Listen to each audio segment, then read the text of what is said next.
Bismillahirrahmanirrahim. Assalamualaikum warahmatullahi wabarakatuh.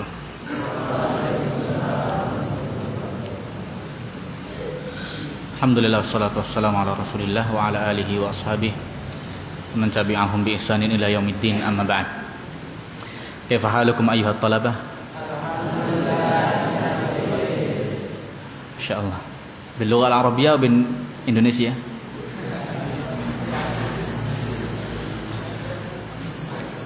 Insyaallah, alhamdulillah pada siang hari ini Allah Subhanahu wa taala mempertemukan kita di masjid yang kita cintai. Ya, saya dulu di sini di masjid ini selama 7 tahun saya salat di sini. Ini sudah bagus ya. Antum di sini sudah bagus ini masjidnya. Dulu zaman saya, masya Allah, masih keramiknya belum gini Ustaz. Keramiknya masih keramik yang dulu, yang jadul. Ini masjid yang penuh dengan kenangan, walillahil hamdu. Dan saya dulu termasuk juga yang duduk di sini dengan Ustadz kita, Ustadz Ahmad Sabik, hafizahullahu wa ra'ah. Ya, pertama-tama saya ucapkan terima kasih, jazakumullahu khairan kepada guru saya, orang tua saya, Al-Ustadz Muhammad Harun Ar-Rasyid. Banyak jasa yang beliau berikan kepada saya secara pribadi, baik ilmu, akhlak, dan ada beliau yang insyaallah semuanya kita tahu. Walillahilhamd. Semoga Allah Subhanahu wa taala senantiasa menjaga beliau, senantiasa berikan taufik kepada beliau, memberikan istiqomah sampai diwafatkan oleh Allah Subhanahu wa taala.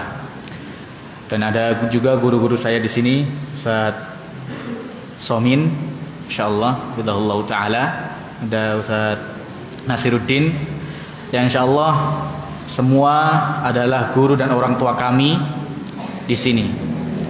Ya, di dalam Islam ada 2 orang tua.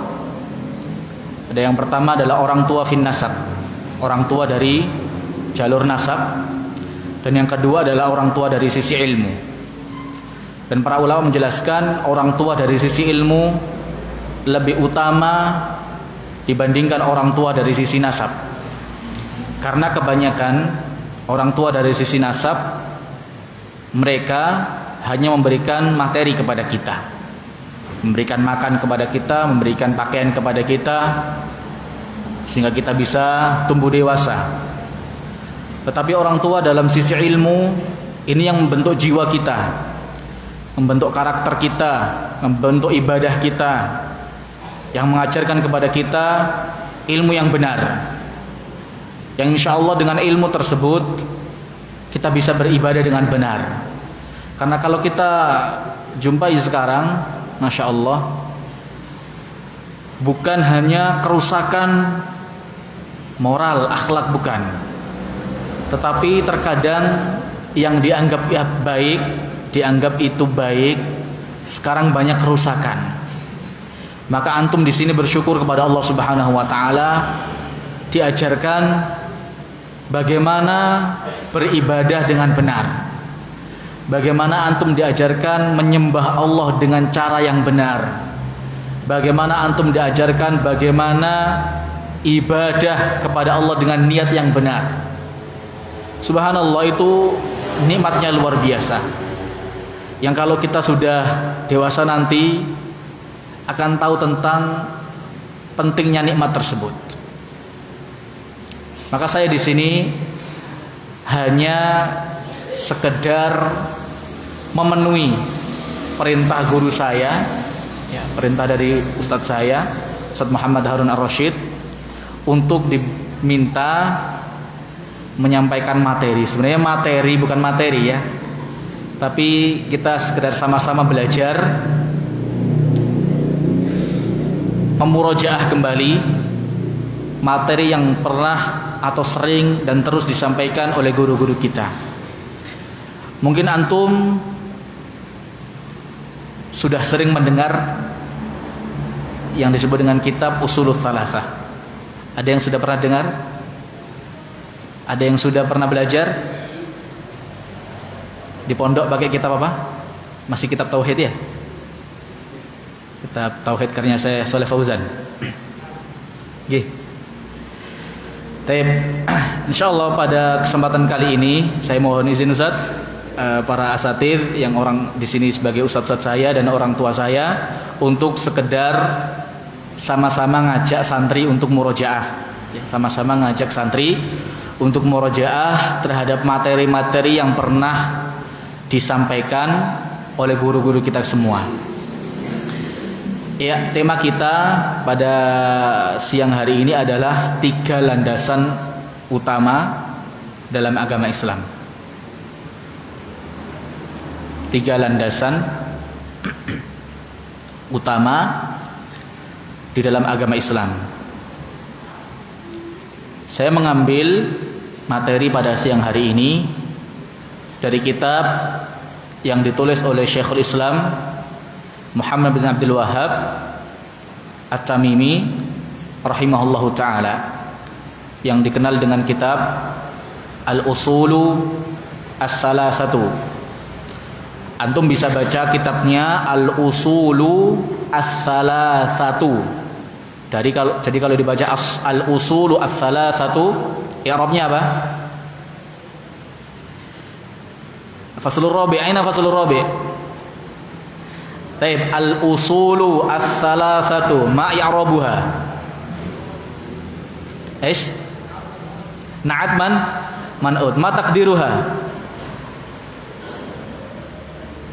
Anan, ma taqdiruha, na'at man'ud. Takdir mada? Rafa ya. Taib. Na'at wal man'ud. Bisa antum baca al-usulu as-salasatu atau bisa takdirnya salasatul usuli. Salasatul usuli atau al-usulu as-salasatu. Kalau saya baca salasatul usuli, takdirnya apa i'rabnya? Na'am, mudhaf wa mudhafun ilaih. Barakallahu fikum. Tapi bisa dibaca 2 ya, salasatul usuli atau al-usulu as-salasatu. Naam, kitab ini kitab yang sangat agung yang ditulis oleh ulama mujaddid di abad ini, yaitu Syekh Muhammad bin Abdul Wahhab. Ada yang pernah kenal namanya? Beliau adalah salah satu ulama yang bekerja sama dengan Malik Abdul Aziz As-Su'ud di kira-kira beliau lahir tahun 1115. Kalau saya tanya lahirnya Ronaldo kapan? Lahirnya Messi? Lahirnya Syekh Muhammad bin Abdul Wahhab? Nah, 1115. Nanti ada pertanyaan ya, yang bisa saya kasih hadiah nanti.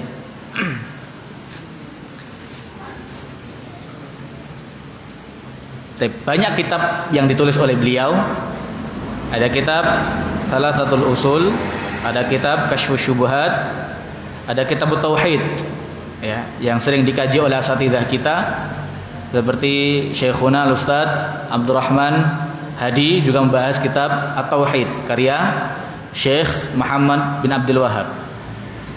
Nah, pada kesempatan kali ini karena waktunya pendek dan singkat, kita akan mencoba bahas atau murojaah kembali materi kita, yaitu berkaitan tentang 3 landasan utama di dalam agama Islam. Saya baca di sini kitabnya. Beliau mengawali kitabnya dengan Bismillahirrahmanirrahim. Bismillahi, dengan menyebut nama Allah. Bismi, ba harful jar, ismi, ismun la, ismun majrur. Bagaimana ismun jar? Naam, ba harful jar. Yani ismun majrur. Allahi lafzul jalalah. Takdirnya mana? Mudhaf ilai. Bismillahi. Naam. Kata bismillah itu takdirnya seakan-akan itu diawali dengan kata-kata abtadi'u, yakni aku memulai. Seakan Syekh di sini memulai kitabnya, saya mulai nulis kitab ini dengan bismillah.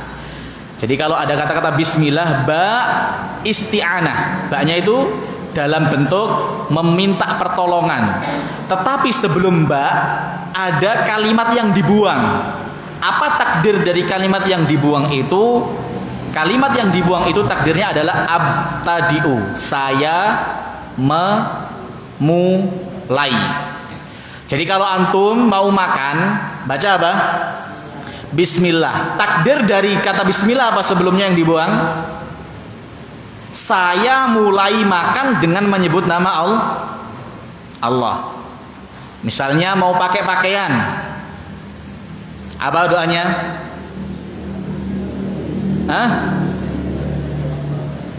Mau pakai pakaian apa? Alhamdulillahi alladzi an'am. Itu yang doa ya, yani doa yang panjang. Tapi kalau belum hafal maka bisa pakai bismillah. Nah, kalau saya baca bismillah sebelum pakai pakaian, takdirnya apa?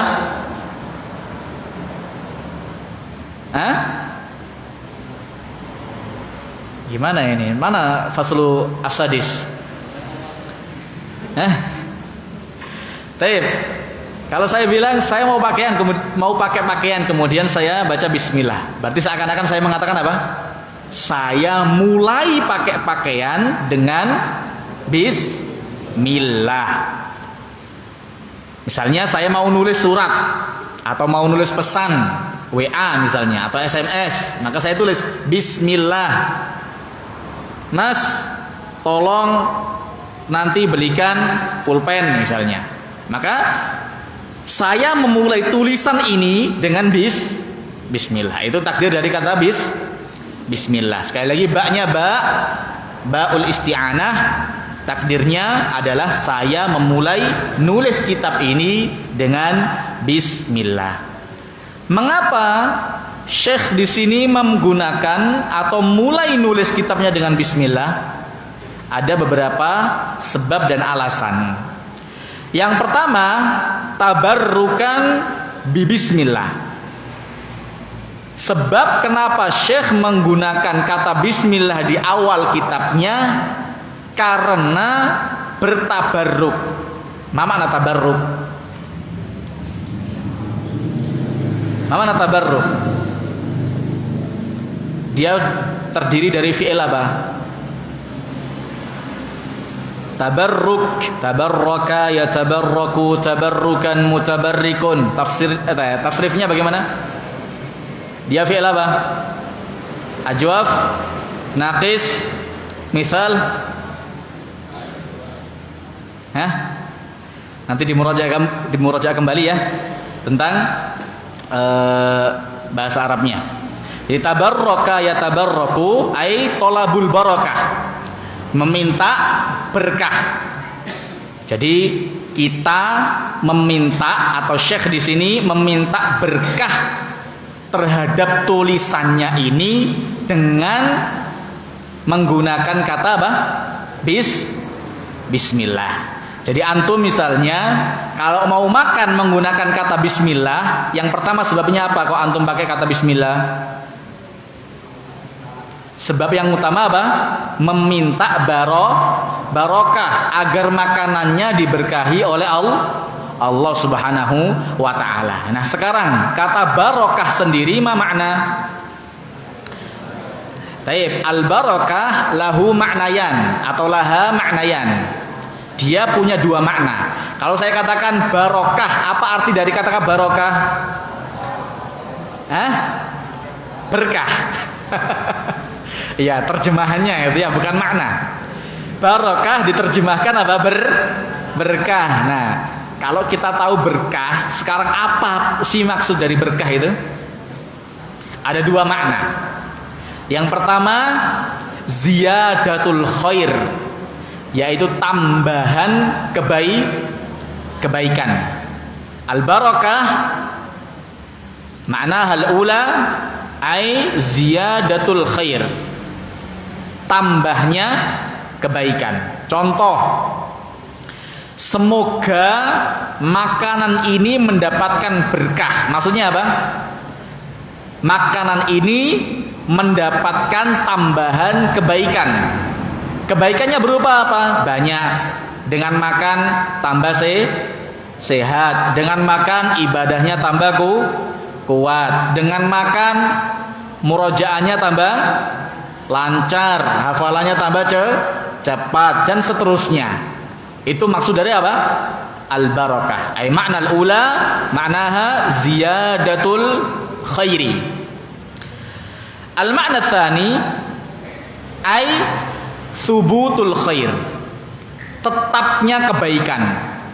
Kalau tadi ditambah kebaikan, yang kedua maknanya adalah tetapnya kebaikan, supaya kebaikan itu tidak hilang. Contoh tadi masih dalam contoh makanan.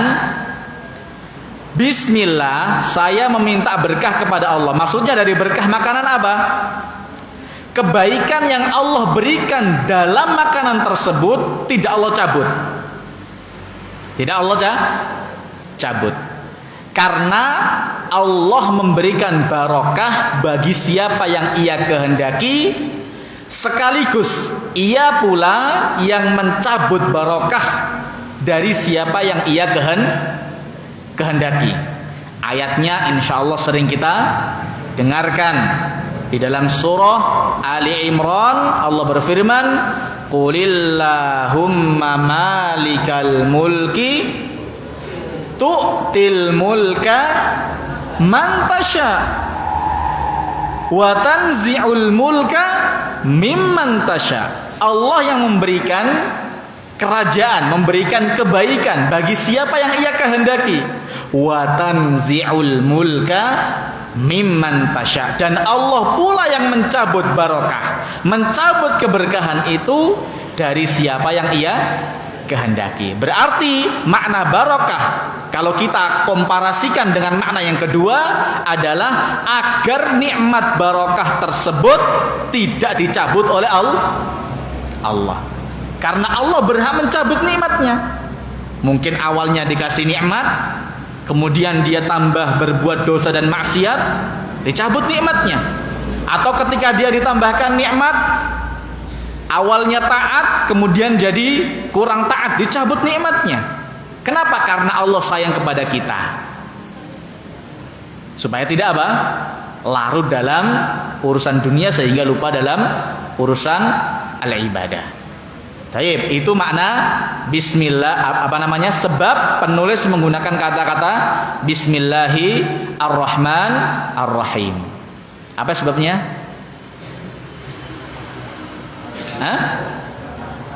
Meminta berkah. Dengan apa mintanya? Dengan kata bismillah.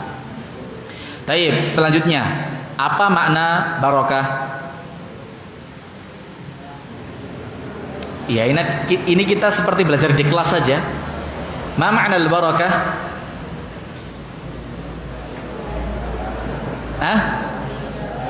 Taib, yang pertama ziyadatul khair. Jamil. Yang kedua thubutul khair. Barakallahu fikum.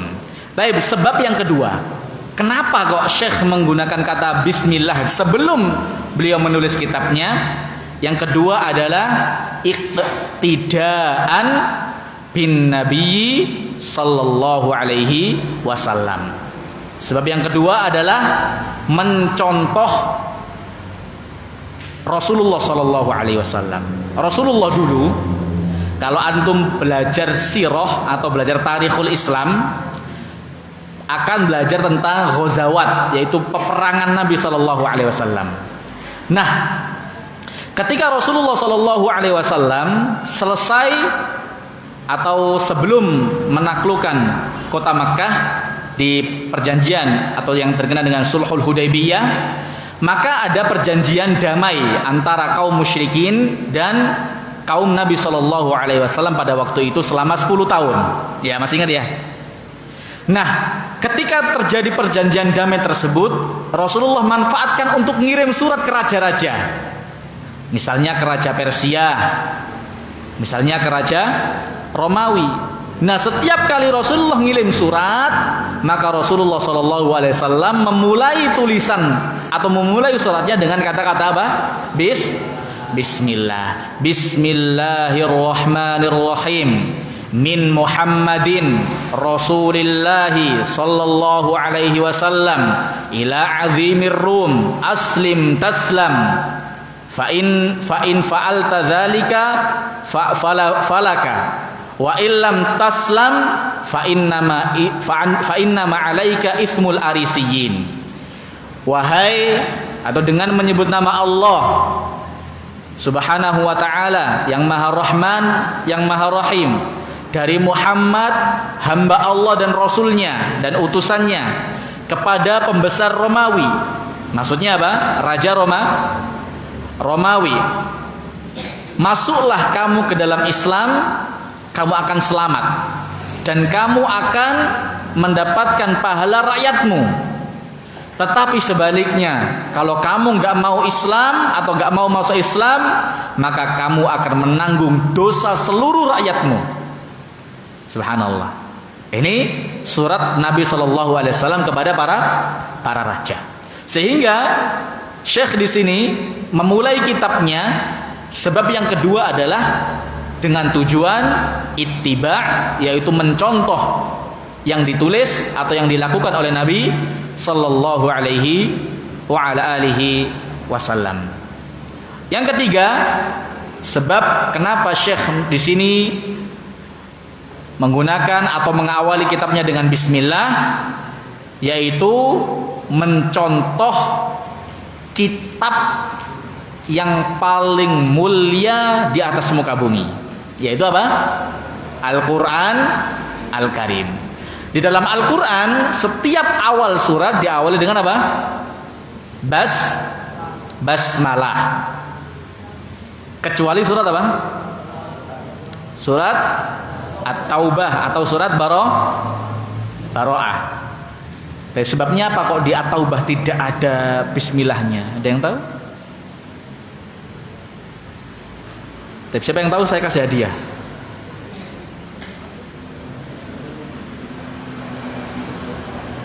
Tapi jangan ngarang ya, jangan gini.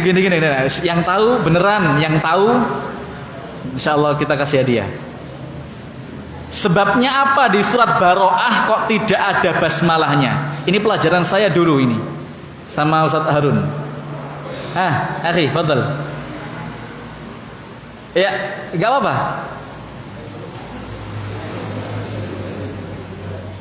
Enak. Irfa lihat. Yang kelas 6 pasti sudah tahu sebenarnya ya. Cuma tawadhu antum ya. Ini pelajaran saya dulu sama Ustaz Harun ini. Sebab surat At-Taubah kok enggak ada basmalahnya? Sebabnya apa? Iya, ayo. Karena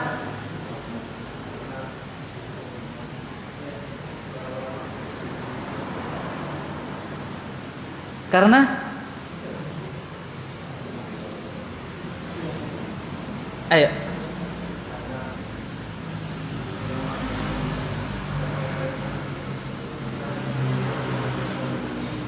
Masya Allah. Karena para ulama berselisih apakah dia surat tersendiri atau gabungan dalam surat sebelumnya, gitu. Masya Allah, barakallahu fiik ya. Salah satu jawabannya benar. Ada yang lain sebabnya apa? Nanti ketemu saya. Baik. Ada yang lain sebabnya apa?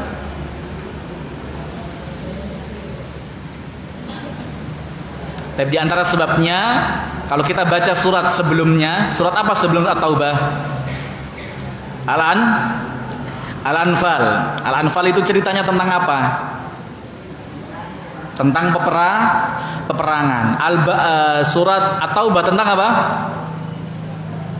Berlepas diri dari orang-orang musyrik. Seakan-akan dari dua surat itu, Al-Anfal bercerita tentang peperangan, Al-Bara'ah bercerita tentang orang musyrikin. Berarti apa? Perang dengan orang musyrik atau peperangan dengan orang musyrikin sebabnya karena agama mereka. Jadi kita berperang dengan orang musyrikin bukan karena personal, tapi apa? Karena keyakinan dan agama mereka. Di ayat At-Taubah kita berlepas diri dari orang musyrik karena konsekuensi la ilaha illallah adalah berlepas diri dari orang-orang yang menyekutukan Allah dan apa yang ia sembah. Ya, atau makna Islam, al-istislamu lillahi bitauhidi wal inqiyadu lahu bitta'ah wal bara'atu minasyirki wa ahli. Berlepas diri dari orang yang berbuat kesyirikan dan kesyirikannya, dari orangnya kita berlepas diri dan kesyirikan yang dia lakukan. Maka al-bara'ah di sini apa? Mengandung konsekuensi berlepas diri dari orangnya dan perbuatannya. Makanya tidak dikasih apa? Basmalah. Naam. Jawaban yang tepat ya. Barakallahu fikum. Siapa namanya? Mas Mukum. Bagus. Insyaallah min aina anta? Montong. Masyaallah. Montong ya. Bait. Insyaallah. Montong. Tayyib, naam, bagus. Tayyib, kita lanjutkan. Jadi ada 3 sebab kenapa kok Syekh di sini tidak memulai kitabnya dengan Syekh memulai kitabnya dengan bismillah. Yang pertama apa? Tabarruk dengan bismillah. Yang kedua, mencontoh yang dilakukan oleh Nabi SAW. Dan yang ketiga, mencontoh Al-Quran Al-Karim. Tayyib. Selanjutnya, sebelum kita masuk, mungkin ada makna yang mungkin kita bisa sampaikan, yaitu makna Ar-Rahman dan Ar-Rahim. Ini terkait dengan Asmaul Husna. Tayyib, Ar-Rahman Ar-Rahim memiliki makna yang berbeda, tetapi memiliki terjemahan yang hampir sama. Bedakan antara makna dan terjemahan. Kalau saya katakan Bismillahirrahmanirrahim dengan menyebut nama Allah Subhanahu wa taala yang Maha Pengasih lagi Maha Penyayang, terjemahan atau makna? Terjemahan. Sebenarnya kata Ar-Rahman itu bisa diartikan pengasih dan penyayang. Ar-Rahim juga bisa diartikan pengasih dan penyayang. Sehingga kalau ada yang menerjemahkan begini, Bismillahirrahmanirrahim, dengan menyebut nama Allah yang Maha Penyayang lagi Maha Pengasih, boleh atau tidak? Boleh atau tidak? Boleh, karena keduanya yang sama. Tetapi kalau memiliki arti yang terjemahan yang sama, tetapi secara makna memiliki perbedaan. Ar-Rahman maksudnya rahmat Allah, kasih dan sayang Allah untuk semua makhluk. Ar-Rahman maksudnya kasih dan sayang Allah untuk semua makhluk. Kalimat semua berarti mencakup orang jahat dikasih rahmat, orang kafir dikasih rahmat, orang muslim dikasih rahmat, orang baik dikasih rahmat, orang jahat dikasih rahmat, hewan dikasih rahmat sama Allah Subhanahu wa taala. Itu makna apa? Ar-Rahman. Tetapi makna Ar-Rahim itu khusus untuk orang yang beriman. Makanya Allah berfirman, wa kana bil mu'minina rahiman. Allah tidak menggunakan kata wa kana bil mu'minina rahmanan. Kenapa? Karena kata rahim, cinta dan kasih sayang Allah khusus bagi orang apa? Yang beriman. Tetapi makna Rahman yaitu kasih dan sayang Allah untuk semua makhluknya. Nah, itu secara perbedaan antara Rahman dan Rahim. Baik, kita baca di sini. Beliau setelah mengucapkan Bismillahirrahmanirrahim, Asy-Syaikh mengatakan i'lam rahimakallah. I'lam, ketahuilah, semoga Allah Subhanahu wa taala merahmatimu. Kata i'lam itu dalam bahasa Arab tidak digunakan sembarangan. Berbeda dalam bahasa Indonesia. Kalau bahasa Indonesia itu kata-kata ketahuilah. Kadang-kadang konteks setelah kalimat ketahuilah remeh banget. Contohnya apa? Ketahuilah misalnya ini ya. Misalnya antum mengatakan ketahuilah sesungguhnya di dalam setiap makanan berupa nasi mengandung kalori. Penting atau tidak? Hah? Bagi orang kesehatan penting ya. Tapi bagi kebanyakan manusia nggak penting. Ya. Makan nggak makan, mengandung kalori atau tidak, tahu atau tidak nggak penting. Yang penting dia bisa makan. Tetapi kalau dalam bahasa Arab, i'lam itu kalimat setelahnya pasti penting. Atau misalnya di dalam Al-Quran Allah berfirman i'lamu annamal hayatud dunya la'ibu wa lahu wa zinah. Ketahuilah sesungguhnya kehidupan dunia adalah kehidupan yang main-main, walahun dan sia-sia, wazinah dan perhiasan, wa tafakhurum bainakum wa takatsurum bil amwali wal aulad, dan seterusnya. Artinya ketika Allah menggunakan kata-kata i'lam, pasti setelahnya adalah kalimat yang penting. Nah, Syekh di sini mengatakan i'lam rahimakallah, ketahuilah. Berarti apa? Setelah kalimat i'lam pasti ada hal yang penting yang wajib kita ketahui. Konsekuensi dari kata i'lam, setelahnya ada hal yang penting yang wajib untuk kita ketahui. Rahimakallahu, semoga Allah merahmatimu. Masya Allah. Syekh di sini mendoakan kita semua. Dan doanya orang soleh itu mustajab. Nah, kita tahu para ulama adalah orang-orang yang soleh. Innama yakhshallaha min ibadihil ulama. Sesungguhnya orang yang takut kepada Allah Subhanahu wa taala hanyalah para ulama. Sehingga ketika Syekh mendoakan rahimakallah, ini doanya orang yang soleh, yang banyak harapan agar supaya doanya diterima oleh Allah Subhanahu wa taala. Maka setiap kali kita membaca kitab ini, kita mendapatkan yang pertama ilmu. Yang kedua kita mendapatkan apa? Doa. Mendapatkan apa? Doa. Semoga Allah merahmatimu. Semoga Allah memberikanmu kasih dan sayangnya. Masya Allah. Ini doa dari beliau rahimahullahu ta'ala. Annahu yajibu alaina ta'allumu arba'i masaila. Sesungguhnya wajib bagi kita semuanya untuk mempelajari 4 perkara. Maksudnya apa? Ada ilmu atau ada pengetahuan yang sifatnya wajib diketahui oleh individu manusia. Ketika individu dari manusia, atau kita lebih sempitkan adalah kaum muslimin, tidak mengetahuinya, maka dia berdosa.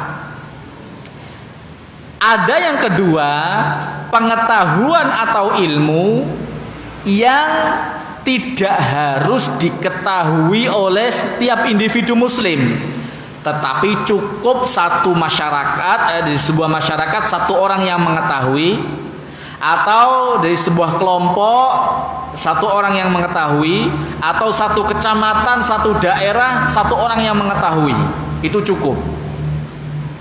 Nah, yang dimaksud Syekh di sini, annahu yajibu alaina ta'allumu arba'i masaila. Ilmu apa yang dimaksud? Yang pertama atau yang kedua? Nah, yang pertama yaitu ilmu pengetahuan yang wajib diketahui setiap individu. Ketika individu tersebut nggak tahu tentang ilmu yang dimaksud ini, maka bisa jadi dia berdosa. Contohnya apa? Ilmu sholat. Nggak boleh kita nggak tahu tentang masalah sholat. Apa rukunnya, apa syaratnya, apa sunnah-sunnah dalam sholat, apa wajib-wajib dalam sholat, apa pembatal sholat, bagaimana rukuknya Nabi, bagaimana sujudnya Nabi Shallallahu Alaihi Wasallam, semuanya kita ketahui, harus kita ketahui. Kenapa? Karena ini kaitannya dengan ibadah individu. Ibadah apa? Individu. Ketika ada kaum muslim atau seorang muslim yang jahil, yang tidak tahu tentang ilmu masalah sholat, maka dia berdosa. Kenapa? Setiap mau sholat Allahu Akbar, buka Google dhisik, atau tanya ustadznya dulu, atau tanya temannya dulu, kan nggak mungkin. Paham tuh? Ini contoh ilmu yang wajib diketahui setiap individu muslim. Contoh ilmu yang cukup diketahui sebagian individu muslim apa? Ilmu faraid, ilmu waris, ilmu apa lagi? Ilmu tajwid. Ya, ilmu tajwid.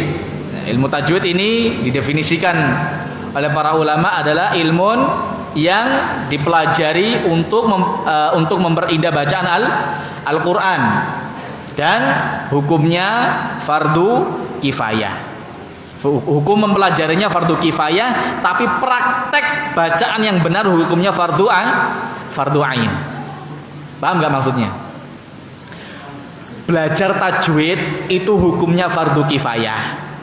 Belajar tajwid hukumnya fardu kifayah.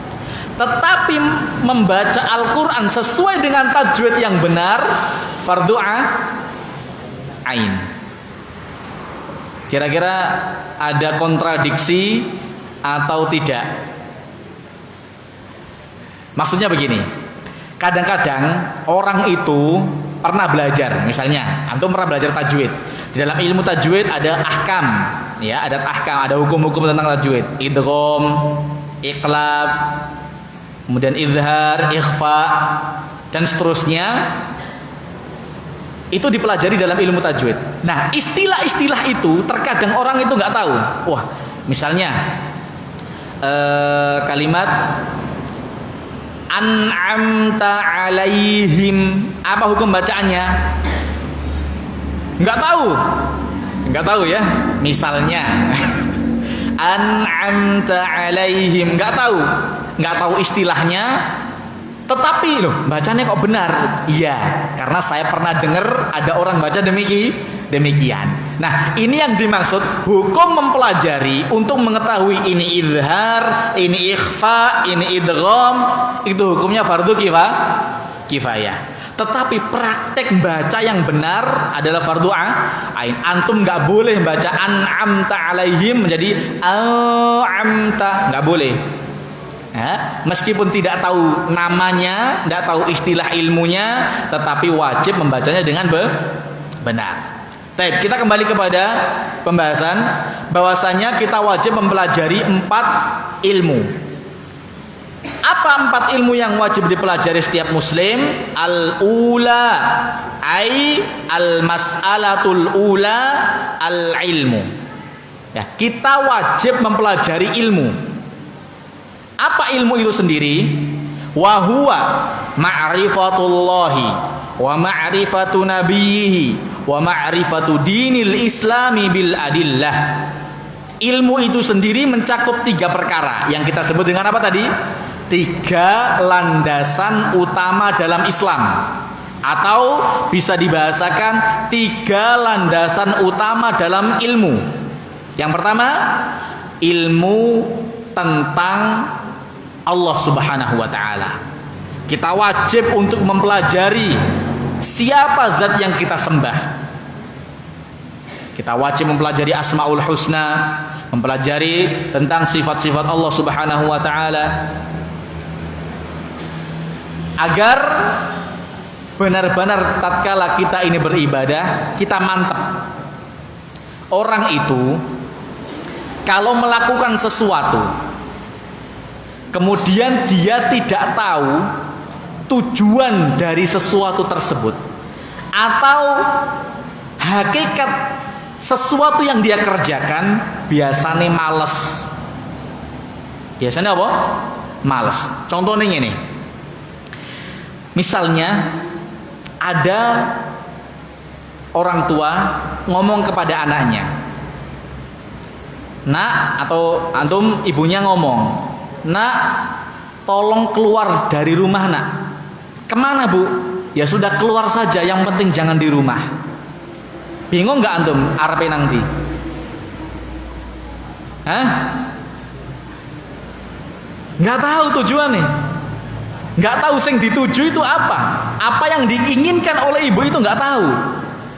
Tetapi kalau ibu antum mengatakan, "Nak, tolong keluarlah, pergilah ke masjid." Mantap kita. Langsung apa? Semangat. Tujuannya apa? Iki perintah ibu, disuruh ke masjid. Jelas. Tetapi, "Nak, keluarlah dari rumah." "Kemana, Bu?" "Ya nggak tahu, terserah kamu." Mau taat yo bingung. Mau kemana akhirnya? Mau nggak taat di rumah saja yo bingung juga. Nanti nggak taat.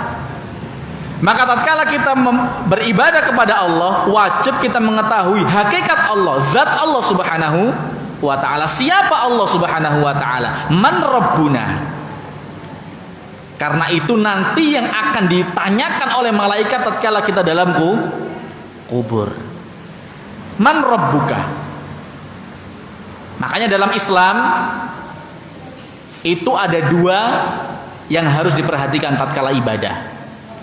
Yang pertama, nyembah caranya yang benar. Ketika kita nyembah Allah, harus sesuai dengan cara yang benar. Yang kedua, setelah cara yang benar, yang harus diperhatikan adalah siapa yang kita sembah. Jelas yang kita sembah, yaitu Allah. Jangan sampai ketika ditanya, "Siapa sesembahanmu?" Ya nggak tahu siapa. Atau ketika ditanya, "Siapa sesembahanmu?" Allah Subhanahu wa taala. Siapa Allah itu? Di mana Allah?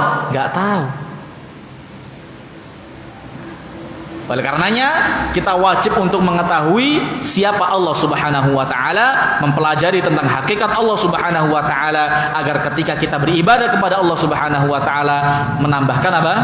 Kekhusyuan di dalam kita beribadah dan keyakinan serta semangat tatkala kita beribadah kepada Allah Subhanahu wa taala. Yang kedua, wa huwa ma'rifatu nabiyhi, mengetahui tentang hakikat Nabi Shallallahu Alaihi Wasallam, mempelajari tentang sirah Nabi, mempelajari siapa Nabi kita yang mulia ini. Tatkala kita mempelajari bagaimana Nabi Shallallahu Alaihi Wasallam ternyata manusia yang penuh dengan perjuangan supaya kita merasakan nikmatnya Islam, maka kita semakin apa? Semangat untuk ittiba. Karena Nabi Shallallahu Alaihi Wasallam itu disebutkan oleh Allah Subhanahu wa taala dengan apa? Anugerah. Adanya Nabi Muhammad itu anugerah bagi kaum mukminin. Allah sebutkan di akhir-akhir surat Al-Mu'minun kalau enggak salah, laqad mannallahu 'alal mu'minina. Sungguh Allah Subhanahu wa taala menganugerahkan kepada kaum mukminin idz ba'atsa fihim rasulah. Ketika Allah mengutus seorang rasul di tengah-tengah mereka. Allah tidak menggunakan Allah menganugerahkan kepada kaum mukminin dengan jayanya Islam, bukan. Tetapi apa? Idz ba'atsa fihim rasulah. Anugerah terbesar bagi kaum mukminin dari Allah Subhanahu wa taala adalah tatkala kaum mukminin diutus rasul kepada mereka. Sehingga ketika kita memahami atau membaca, mempelajari tentang Nabi sallallahu alaihi wasallam, kita semakin yakin ini anugerah terbesar dari Allah Subhanahu wa taala yang tidak boleh kita sia-siakan. Sehingga kaum mukminin tatkala mencintai Rasulullah sallallahu alaihi wasallam, dan itu konsekuensi. Ya, itu konsekuensi kita dalam beribadah. Rasulullah bersabda, "La yu'minu ahadukum hatta akuna ahabba ilaihi min walidihi wa waladihi wan nasi ajmain." Tidaklah kalian dikatakan beriman kepada Allah sampai menjadikan aku, yaitu Nabi Muhammad SAW, orang yang paling dicintai, melebihi siapa? Orang tuanya, melebihi anaknya, dan melebihi seluruh manusia. Subhanallah. Bagaimana kita bisa mencintai Nabi? Kalau kita nggak tahu siapa Nabi.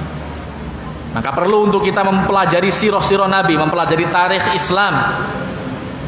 Maka nanti kurikulumnya disusupkan juga tarikh Islam tentang sifat Nabi Sallallahu Alaihi Wasallam, supaya kita lebih semangat untuk berittiba kepada beliau Sallallahu Alaihi Wasallam. Yang ketiga, wa ma'rifatu dinil Islami bil adillah, mengetahui agama Islam dengan dalil-dalilnya. Jangan sampai kita beragama ini apa kata orang. Jangan sampai kita beragama ini sudah dari sananya begitu, ya sudah kita hanya ikut saja. Ndak. Kita tatkala beribadah kepada Allah Subhanahu wa taala dituntut untuk memiliki keyakinan. Bagaimana kita bisa yakin kalau kita nggak tahu dalilnya? Bagaimana kita bisa yakin ibadah kita ini diterima oleh Allah Subhanahu wa taala, ibadah kita ini benar, kalau kita tidak tidak tahu dalilnya, sumbernya dari mana? Wallahu a'lam. Karena cinta tidak butuh dalil. Saya cinta kepada Allah, tapi saya nggak butuh dalil dari cinta tersebut. Ini dusta.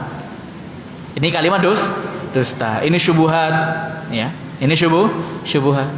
Tatkala kita beribadah kepada Allah Subhanahu wa taala, wajib untuk kita mengetahui dalilnya. Karena Allah tidak akan menerima setiap ibadah kalau tidak sesuai dengan contoh Nabi. Bagaimana kita bisa tahu ini sesuai dengan contoh atau tidak kalau tidak bicara atau tidak mengetahui tentang dalilnya. Sehingga pengetahuan kita terhadap dalil dengan tujuan agar ibadah kita semakin yakin, ibadah kita diterima oleh Allah Subhanahu wa taala. Karena ibadah itu sebagaimana disebutkan oleh para ulama, syaratnya 2. Seperti yang disebutkan oleh Al-Imam Ibnu Katsir dalam tafsirnya tatkala menafsirkan akhir ayat dalam surat Al-Kahfi. Taib, surat Al-Kahfi ayat yang paling akhir, ayat keberapa, bagaimana bunyinya? Taib, Irfai lihat. Ayat berapa akhir surat Al-Kahfi? Ayat 110, Masya Allah. Bunyinya Paman? Ayo. Bagaimana bunyinya?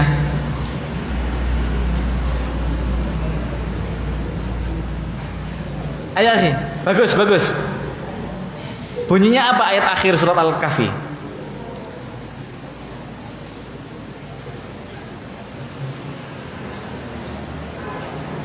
Hah?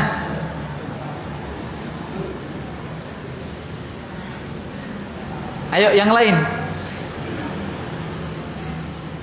Bunyi akhir surat Al-Kahfi apa? Ayo biar ada interaksi ya. Kita murojaah sama-sama ya, Ki. Hah? Bagus. Qul innama ana basyarun mithlukum yuha. Terus gimana satu-satu dong? Iya, fadhil.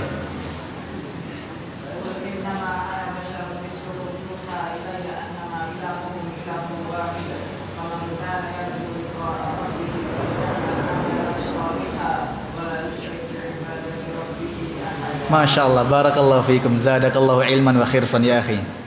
Tayyib, faman kana yarju liqa'a rabbih falyamal amalan sholihan. Hendaknya kalian beramal soleh. Bagaimana amal itu disebut amal soleh? Kata Imam Ibnu Katsir, harus memenuhi 2 syarat. Yang pertama adalah ikhlas karena Allah Subhanahu wa taala, dan yang kedua adalah ittiba kepada sunnah Nabi sallallahu alaihi wasallam. Gak mungkin amal itu disebut amal soleh kalau salah satu dari 2 ini hilang. Amalnya benar tapi nggak soleh. Amalnya benar sesuai dengan contoh tapi nggak ikhlas. Soleh nggak amalnya? Tidak. Sebaliknya, niatnya benar, ikhlas karena Allah, tapi nggak ada dasar hukumnya, nggak ada contohnya, maka tidak disebut amal soleh. Maka amalan solihan adalah amal yang memenuhi 2 syarat. Syarat yang pertama ikhlas, dan syarat yang kedua adalah sesuai dengan sunnah Nabi Shallallahu Alaihi Wasallam. Maka wajib bagi kita mempelajari Islam dengan dalil-dalilnya. Maka konsekuensi dari ilmu tadi apa? Ma'rifatullah wa ma'rifatu nabihi wa ma'rifatu dinil Islam bil adillah. Naam. Tsaniyan al-amalu bih. Setelah kita mempelajari tentang ilmu, maka kewajiban selanjutnya adalah al-amal bil ilmi. Ay al-amalu bihi maksudnya adalah al-amalu bil ilmi. Mengamalkan ilmu yang dipelajari. Dalam mahfuzah disebutkan apa?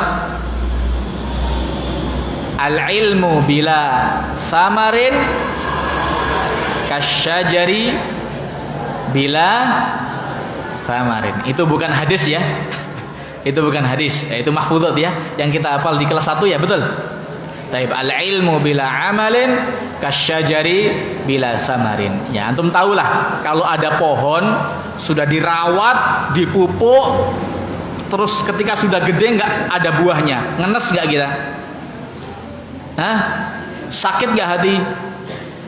Sakit dong. Ya, begitu pula orang tua antum, ya ketika dipupuk, dikasih sangu, dijenguk, itu kan bagian dari pupuk. Ketika sudah 6 tahun, sudah gede, tiba-tiba gak diamal no ilmunya. Ngenes gak orang tuanya? Hah? Ngenes gak? Nah, antum sing jawab lo ya. Berarti engkau sing keamal ilmunya berarti apa? Padha mbek durhaka dhewe mbek orang tua. Ya, antum yang jawab ya. Antum yang jawab. Nah, tsalitsan ad-da'watu ilaihi. Setelah kita belajar, beramal, kewajiban selanjutnya apa? Dakwah. Yaitu ngajak atau menyampaikan ilmu yang sudah dipelajari dan sudah diamalkan. Dan dakwah ini sebagaimana Allah Subhanahu wa taala sebutkan di dalam surah Yusuf, "Qul innama hadhihi sabili ad'u ilallahi ala basiratin ana wa manittaba'ani wa subhanallahi wa ma ana minal musyrikin." Disebutkan apa? Qul innama hadhihi sabili. Ini jalanku. Ad'u ilallah. Dakwah itu harus apa? Menuju Allah Subhanahu wa taala. Jangan sampai dakwah itu karena personal kita, supaya dagangannya laris karena dia pedagang. Nah, dakwahnya berkaitan dengan dagangannya. Atau karena dia punya bisnis properti, ya, dakwahnya apa? Tentang keutamaan bangun rumah. Masya Allah. Ini bukan dakwah kepada Allah, tapi dakwah kepada Allah adalah dakwah yang mengajak manusia untuk beribadah kepada Allah semata wa ta'ala, menjauhkan dirinya dari syirik kepada Allah Subhanahu wa taala, dan agar menguatkan dalam hatinya tentang tauhid kepada Allah Subhanahu wa taala. Ad'u ilallah, berdakwah kepada Allah. Syaratnya apa? Ala basiratin, harus punya ilmu. Maka yang pertama, ilmu jangan dilupakan. Ujuk-ujuk dakwah, boleh nggak orang? Misalnya nggak pernah belajar, tiba-tiba ikut ngaji sebentar terus dakwah, boleh nggak? Ikut ngaji sebentar langsung dakwah boleh? Tidak boleh. Kenapa? Karena tidak punya ilmu di awal. Syarat orang berdakwah itu apa? Harus punya syarat yang pertama. Kan tadi ada 3 syarat, 3 pondasi ilmu. Yang pertama apa? Ilmu. Yang kedua amal, dan yang ketiga dakwah. Ucuk-ucuk langsung ketiga, boleh nggak? Ya nggak boleh. Maka tahapannya harus apa? Dari yang pertama. Karena hakikat dakwah itu apa? Istilahnya rembesan. Apa bahasa Indonesianya rembesan itu? Kalau air itu kan ngerembes tuh ya. Apa itu? Saluran dari apa? Ilmu. Jadi ada ilmu dulu, baru apa? Dia berdakwah. Jangan sampai dia berdakwah tapi tidak punya ilmu. Oleh karenanya ad'u ilallahi ala basiratin, maksudnya adalah ala ilmin wa yaqinin, di atas ilmu dan keyakinan. Ana wa manittaba'ani wa subhanallahi wa ma ana minal musyrikin. Ya, itu hakikat apa? Dakwah harus didasari dengan apa? Ilmu di awal. Kemudian yang terakhir, yang perkara yang wajib untuk kita ketahui adalah as-sabru 'alal adza fihi, bersabar di atas gangguan dalam ilmu tersebut dan dalam dakwah tersebut. Karena sebagaimana disebutkan oleh Rasulullah sallallahu alaihi wasallam, inna likulli ni'matin hasidan wa inna likulli ni'matin hasidun inna likulli ni'matin hasidan wa inna likulli haqqin jahidan. Sesungguhnya setiap nikmat itu pasti ada orang yang hasud, ada orang yang iri, dan setiap kebaikan pasti ada yang memusuhi. Ketika kita berusaha untuk belajar ilmu agama Allah Subhanahu wa taala dengan baik dan benar, maka yakin di sana pasti ada musuh.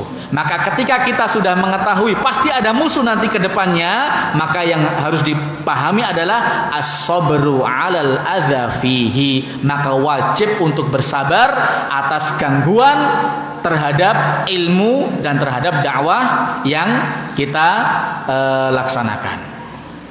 Kemudian setelah itu Syekh di sini menyebutkan wad dalil.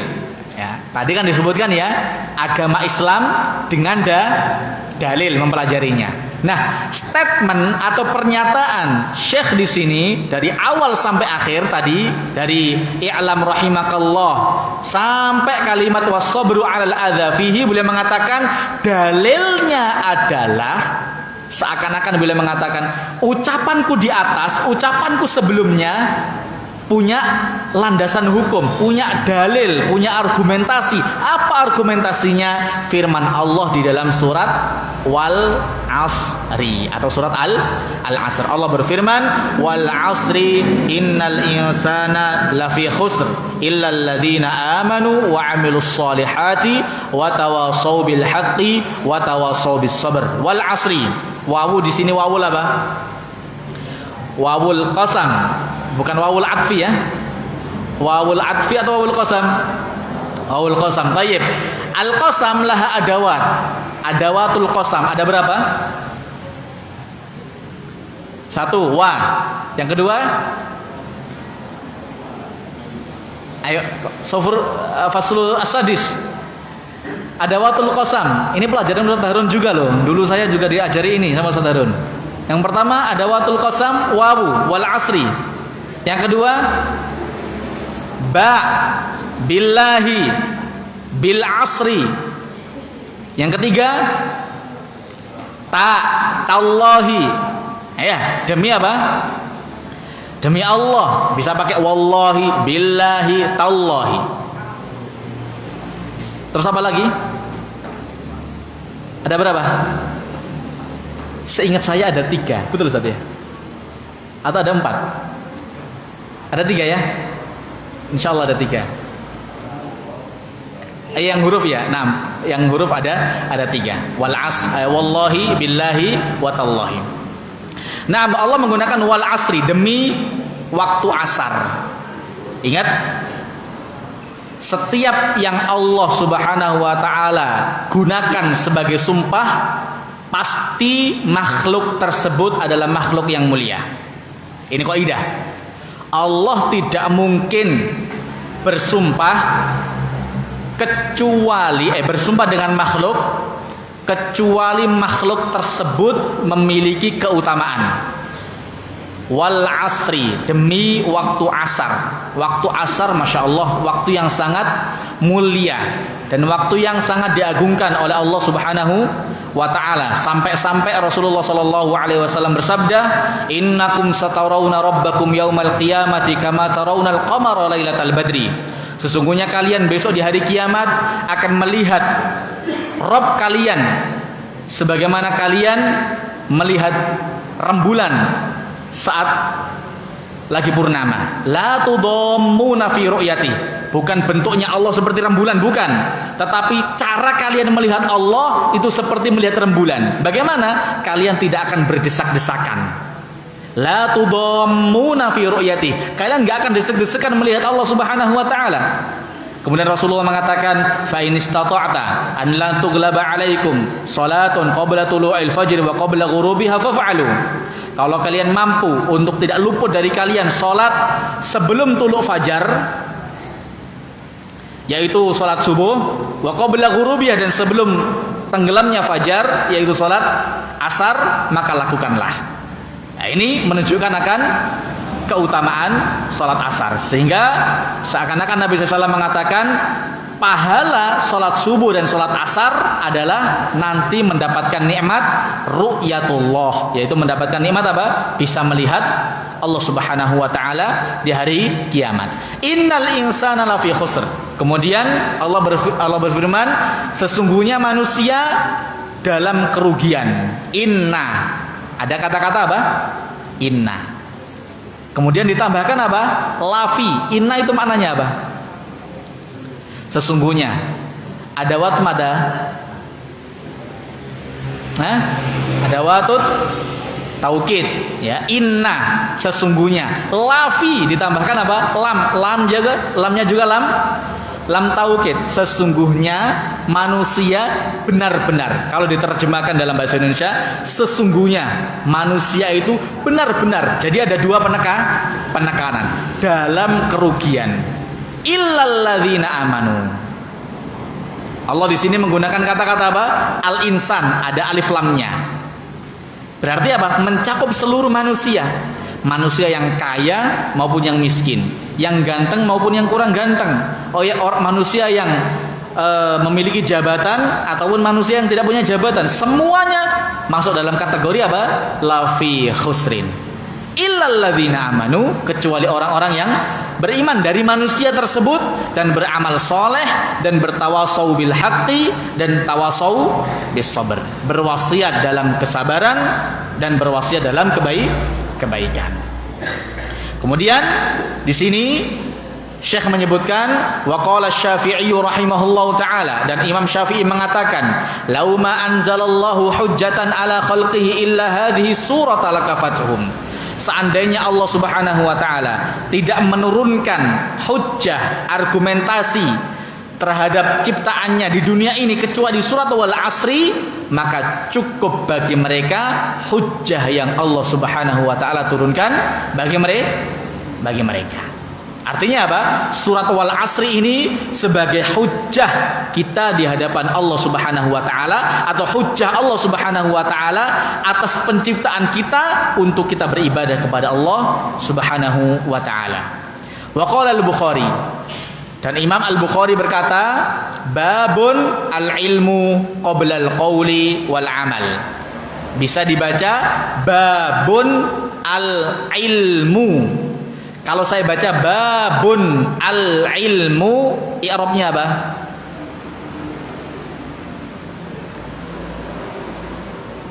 Babun al-ilmu qabla al-qawli wal amal. Hah? Ini murajaahnya kurang ya. Baik. Bisa dibaca babun al-ilmu qabla al-qawli wal amal, atau bisa dibaca babul ilmi qabla al-qawli wal amal. Ya, disebut bisa babun al-ilmu qabla al-qawli wal amal, atau babul ilmi qabla al-qawli wal amal. Imam Bukhari punya kitab dalam Sahih Bukhari, punya pembahasan dalam Sahih Bukhari, yaitu bab ilmu sebelum berucap dan beramal. Ada ilmu dulu sebelum berucap dan beramal, jangan dibalik. Berucap dulu dan beramal dulu, baru belajar. Jangan dibalik. Belajar baru berucap dan baru beramal. Dalilnya apa? Surat Muhammad di ayat yang ke-19. Fa'lam annahu la ilaha illallah wastaghfir li dzambik. Maka ketahuilah sesungguhnya tidak ada sesembahan yang berhak disembah dengan benar kecuali Allah Subhanahu wa taala, dan mintalah ampun kepada Allah Subhanahu wa taala atas dosa-dosa yang kalian lakukan. Kemudian beliau mengatakan fabada'a bil ilmi qabla al qawli wal amal. Allah Subhanahu wa taala mengawali perintahnya dengan ilmu sebelum berucap dan sebelum beramal. Baik ikhwani fillah, azani Allah wa iyyakum wa khafiddin. Mungkin ini yang bisa kita sampaikan. Mohon maaf barangkali ada kalimat-kalimat saya yang kurang bisa difahami dan dimengerti karena keterbatasan ilmu yang saya miliki, dan al ilmu indallah. Baik. Cukup ngaten nggih, Ustaz? Biasanya ada diskusi atau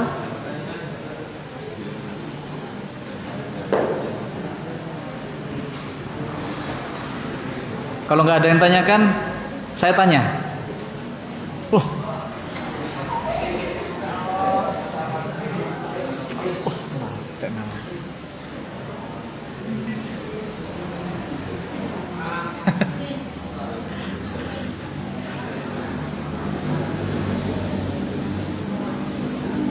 Tapi pertanyaannya, apa yang hendaknya dilakukan bagi santri yang malas, yang ketika malas saat menuntut ilmu? Syukron. Ya nggak tahu, saya juga malas soalnya. Tapi apa yang dilakukan? Mungkin yang pertama ya. Yang pertama bisa dijadikan motivasi, yaitu orang tua. Ya, orang tua. Jadi begini akhi, kalau antum lagi belajar, kita semua lagi belajar, tentunya ada masa untuk futur ya, males. Dan itu lumrah bagi setiap manusia. Sebagaimana Rasulullah SAW bersabda, inna likulli syiratin fatrah wa inna likulli syiratin fatrah. Setiap masa semangat itu pasti ada masa futurnya ya. Semua kita tatkala kita belajar atau beribadah, ada waktu semangat beribadah, semangat belajar. Ada waktunya apa, Bu?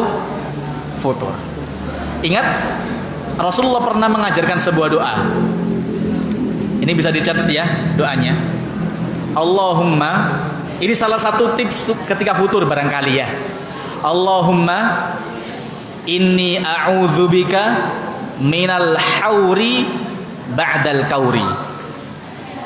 Ya Allah, sesungguhnya aku berlindung kepadamu dari sifat malas setelah sifat semangat. Saya ulangi doanya. Allahumma inni a'udzubika minal hauri, pakai ha, minal hauri ba'dal kauri pakai kaf. Jadi haurun sama kaurun. Haurun itu males atau apa bosen, tapi kaur pakai kaf itu semangat ya. Haur wal kaur itu bisa dibaca Allahumma inni a'udzubika minal hauri ba'dal kauri. Ya Allah, aku berlindung kepadamu dari sifat malas setelah sifat semangat. Yang kedua, ingat orang tua di rumah ya. Kita di sini untuk belajar kan ngono ya. Untuk belajar, maka kalau malas belajar ya kasihan orang tuanya di rumah sudah susah payah semangat mencari rezeki, kok kita di sini tidak semangat belajar. Tapi itu mungkin dari saya terkait masalah malas.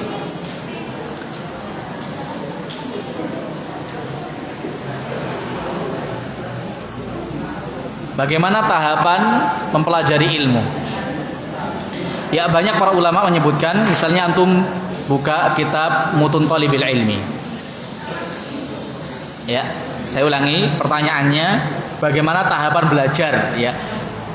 Setiap pembelajaran itu punya tahapan ya, yang disebut dengan kurikulum. Kalau dalam ilmu pendidikan ada kurikulum. Nah, kurikulum ini harus sesuai dengan yang diberikan oleh para ulama. Jangan kita misalnya baru kelas 2 KMI misalnya sudah belajar misalnya dalam masalah apa? Urusan akidah ya. Baru kelas 2 KMI sudah belajar akidah wasitiyah misalnya. Ya jangan. Ya. Tapi pelajari dulu yang dasar dari ilmu, misalnya usulul tsalatsa. Nanti rodok naik sedikit. Misalnya qawaidul arba' agak naik sedikit, nanti dipelajari tentang kasyfus syubuhat, agak naik sedikit, nanti dipelajari tentang nawaqidul Islam, agak naik sedikit, baru nanti dipelajari tentang apa? Aqidah al-wasitiyah. Kalau sudah menguasai, baru agak naik sedikit al-aqidah at-tahawiyah dan seterusnya. Jadi dalam masalah ilmu tentu yang dipelajari dari dasar dulu ya. Kalau bahasa Arab ya sesuai dengan kurikulum yang di pondok itu sudah bagus ya, bahasa Arab. Kemudian masalah akidah tadi ya sudah kita sebutkan. Tergantung masalah ilmu apa dulu yang ingin kita pelajari. Nah, kalau masalah fikih bisa pakai Umdatul Ahkam yang dipelajari yang diajarkan sama Ustaz Sabik hafizahullahu taala. Lebih dari itu di atasnya bisa pakai Bulughul Maram yang diajarkan Ustaz Muhammad Nasir dulu rahimahullahu taala. Yang lain?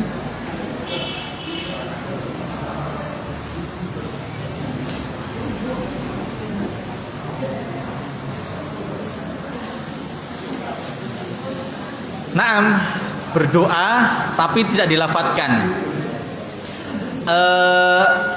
Kalau kita bicara masalah doa, apa sih definisi doa itu? Ada yang tahu tentang definisi doa?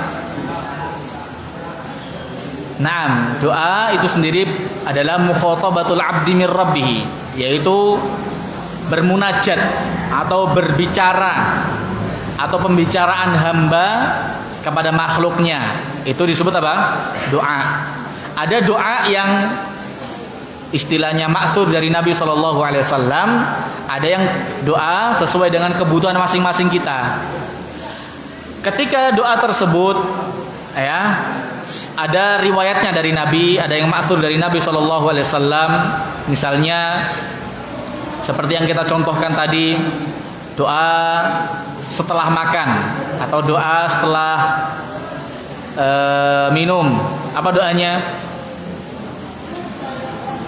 Doa setelah makan apa? Alhamdulillah alladzi at'amani hadza wa razaqanihi min ghairi haulin minni wala quwwah. Itu doa dari Nabi SAW, ada riwayatnya. Nah, kalau kita nggak hafal, maka Cukup kita bisa berdoa, alhamdulillah ya Allah, terima kasih sudah apa?